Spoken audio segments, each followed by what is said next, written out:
नमस्कार, जय श्री अकाल, अस्सलाम वालेकुम, जय हिंद। साथियों, आप सभी का तहे दिल से स्वागत करते हैं यूजीसी अड्डा के इस महामंच पे। ये सेशन आप सभी कैंडिडेट्स के लिए है जिन साथियों ने अभी तक तैयारी किया है और जो करने जा रहे हैं, हो जाइए सावधान। सबसे पहली बात, जिस ऑर्गेनाइजेशंस में आप देने जा रहे हैं एग्जाम्स, क्या वो ऑर्गेनाइजेशन इतना क्रेडिबिलिटी रखता है कि आपके सभी उत्तर का, सभी प्रश्न का और सही आंसर को भी सही मानता है या नहीं मानता है? ये अपने आप में एक सवाल है।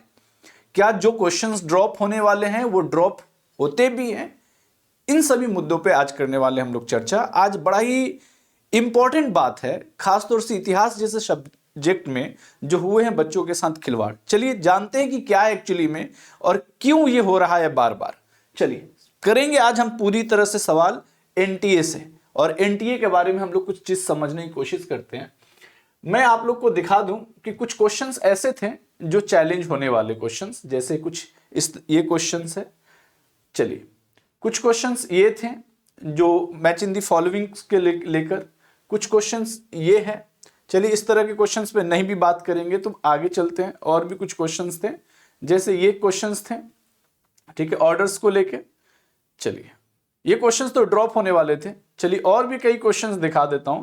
ये सब वो क्वेश्चंस है जिस पर हम लोगों ने बात किया था, ठीक। और भी देख लीजिए क्वेश्चंस, ये इतिहास के, ये क्वेश्चंस भी देख सकते हैं आप सभी लोग। और भी डिफरेंट कुछ क्वेश्चंस तो मैं दिखा रहा हूं, कुछ क्वेश्चंस शायद अभी तक हमने बात भी नहीं किया। ऐसे 7-8 क्वेश्चंस थे जिस पर हम कर सकते थे बात, और एनटीए को लेना था इन सब क्वेश्चंस पे जो है एक्शन। लेकिन एनटीए ने किया क्या?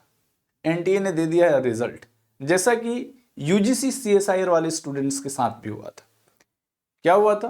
कई ऐसे सेंटर्स थे जहां पे बिक चुके थे, बच्चे पकड़ाए, एफआईआर हुआ और सरगना का कुछ फर्क नहीं पड़ा उन्हें।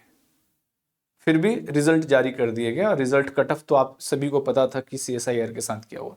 आप लोग देखिए आप लोगों के साथ क्या हुआ है। यह है इतिहास सब्जेक्ट का रिजल्ट। थोड़ा सा डिटेल में समझ लेते हैं कि ये है क्या चीज। अनरिजर्व्ड कैटेगरी देख लीजिए थोड़ा ध्यान से। यहां पे सब्जेक्ट वाइज रिजल्ट है। 0 कोड आपका, 06 कोड आपका इतिहास सब्जेक्ट का है। Unreserved category 216। Unexpected cut off, अभी तक किसी भी शिक्षकों ने इतना एक्सपेक्टेड कट ऑफ नहीं रखा था। अगर शायद मैं अगर बोल देता या कोई भी टीचर बोल देता कि इतना लगभग 214 से 216 जाएगा तो उन्हें गाली भी पड़ता खामखा। लेकिन चलिए ये कट ऑफ पे हम बात बाद में करते हैं। देखिए कट ऑफ इतना हाई, चलिए कट ऑफ का कोई इश्यू नहीं है, मुद्दा ये है ही नहीं। नेट 192 पे और पीएचडी 168 पे पीएचडी हुआ स्टूडेंट्स का। चलिए ओबीसी एनसीएल 206 आपके कट ऑफ गया है जीआरएफ के लिए, ये बहुत ज्यादा कट ऑफ होता है। और 178 आपका नेट का और 156 आपके जो है पीएचडी के लिए। सेम ईडब्ल्यूएस में, जो रियरेस्ट ऐसा देखने को मिला है आज तक यूजीसी नेट हिस्ट्री में खास तौर से। और 178 आपका नेट का। एससी कैटेगरी 196 और एसटी कैटेगरी 192 आपके जीआरएफ के समझ रहे हैं कि कितना ज्यादा कट ऑफ है ये। उसके अलावा 192 जो है एसटी का, नेट का 166 जो है ये है आपके नेट का एससी का। और आप देखिए थोड़ा ध्यान से कि यहां पे 148 और 144 आपके पीएचडी एलिजिबिलिटी के। बाकी और भी कैटेगरी के रिजल्ट्स आप देख रहे हैं। हम इन रिजल्ट्स पे तो बहुत ज्यादा बात नहीं कर सकते, लेकिन फिर भी ये अनएक्सपेक्टेड कट ऑफ है। आप लोग कमेंट करके बता सकते हैं कि इतना ज्यादा कट ऑफ, क्या इतना क्वेश्चंस आसान था कि इतना कट ऑफ चला जाएगा अनरिजर्व्ड कैटेगरी में, ओबीसी और ईडब्ल्यूएस में, या सभी कैटेगरी में? थोड़ा सा मुद्दा ये भी बात कर सकते हैं कि जिन साथियों का एज है जीआरएफ के लिए, तो जीआरएफ सेक्शंस के लिए अलग फॉर्म भर सकते थे। चलिए थोड़ा सा हम कट ऑफ पे इग्नोर भी कर दें, तो क्या जो क्वेश्चंस ड्रॉप होने वाले थे क्या वो नहीं होते? ड्रॉप करते तो सबको मार्क्स मिलता। क्या ड्रॉप हुआ? क्या जो क्वेश्चंस डिलीट होने वाले थे क्या उस क्वेश्चंस को डिलीट किया गया? क्या सर जो क्वेश्चंस गलत आंसर दिए गए क्या उसका आंसर त्रुटिपूर्ण जो थे उसको सही करके आपने दिया? ये सभी सवाल एनटीए पर खड़ा करता है। मैं मान लिया कि 80 से 85 सब्जेक्ट में एनटीए ने एग्जाम लिया यूजीसी में, सब में संभव नहीं, लेकिन इतिहास जैसे सब्जेक्ट सबसे बड़ा सब्जेक्ट में से एक है, उस पर तो कहीं ना कहीं संज्ञान लेना जरूरी था, लेकिन कोई भी एक्शन नहीं लिया गया। चलिए और भी देखिए कई चीजें। अगर बात करूं आप लोगों से ना, तो एनटीए एक तरह से इसका कोई क्रेडिबिलिटी रह नहीं गया। अगर जोक सपाट बोले ना तो एनटीए का, चलिए हम गूगल जेमिनाई से पूछ लेते कि भैया गूगल जेमिनाई ये बताइए कि एनटीए का जो है फुल फॉर्म, अगर हम इनसे पूछ ले तो हमें फुल फॉर्म अलग अलग तरह का मिलता है। देखिए एनटीए का नेशनल टेस्टिंग एजेंसी हम लोग जानते थे ना, अब ये रहा नहीं गया है। अब इसके देखिए, no technical ability, network terminator abruptly बोल सकते हैं, नेवर ट्रस्ट एनीवन। एनटीए का अब ये फुल फॉर्म रह गया। और देखिए national tension agency, no times for answers. एक तो इतना ग्लिचेस इसके जो है, जहां खोलोगे एक तो ढंग से इसका रिजल्ट खुलता नहीं है, रात भर स्टूडेंट्स परेशान रहते हैं। Never, next try again. अच्छा, उसके अलावा no telling anything, no transparency allowed. इन सब के अलावा और भी मैं बता देता हूं कुछ इसके नए फुल फॉर्म।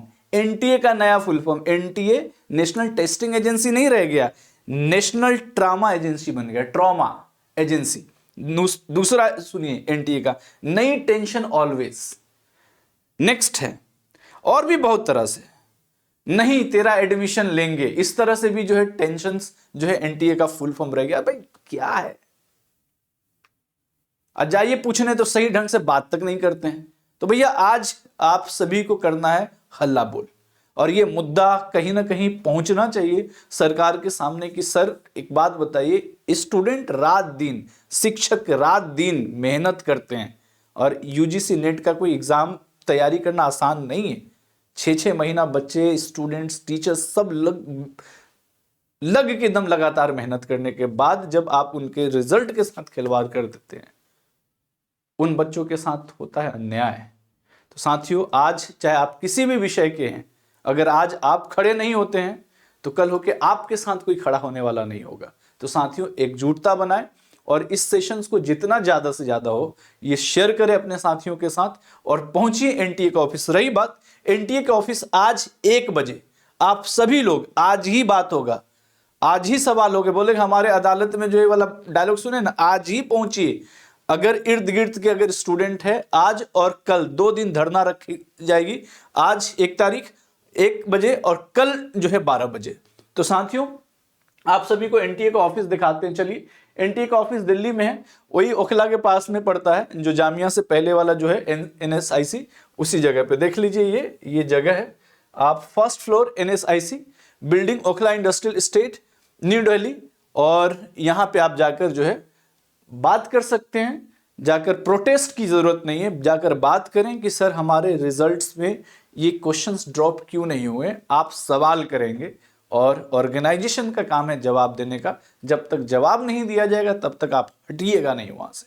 तो साथियों ये सेशंस ज्यादा से ज्यादा अपने साथियों तक पहुंचाने की कोशिश करें। एकजुटता ही आपको जो है कामयाबी की तरफ और आपको रिजल्ट की तरफ लेकर जाएगा। बने रहें, डटे रहें और इसी तरह के अपडेट्स के लिए यहाँ पे जुड़े रहें।